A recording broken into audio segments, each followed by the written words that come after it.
Mould ছাড়াই আজকে আমি একটা সুন্দর হানিকম ডার্ক চকলেট বানালাম। কি করে বানালাম চলুন দেখাচ্ছি। এর জন্য আমি নিয়ে নিয়েছি ডার্ক কম্পাউন্ড চকলেট।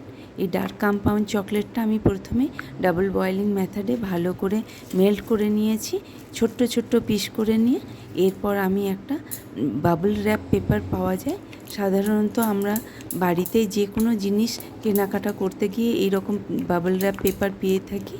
ওই রকমই আমি একটা পেপার নিয়ে সার্কেল করে কেটে ডার্ক চকলেটটা খুব ভালো করে মেল্ট করে নিয়ে ওর মধ্যে খুব সুন্দরভাবে স্প্রেড করে দিয়েছি। ডার্ক চকলেটের ওপর নাটসগুলো এইভাবে স্প্রিঙ্কল করে 5 মিনিটসের মতন আমি ফ্রিজে রেখে সেট করে নিলাম। আমার ডার্ক হানিকম চকলেট রেডি হয়ে গেল। দেখুন কত সুন্দর দেখতে লাগছে। ভিডিওটা যদি আপনাদের ভালো লেগে থাকে অবশ্যই লাইক, শেয়ার, কমেন্ট করার অনুরোধ রইল। নমস্কার।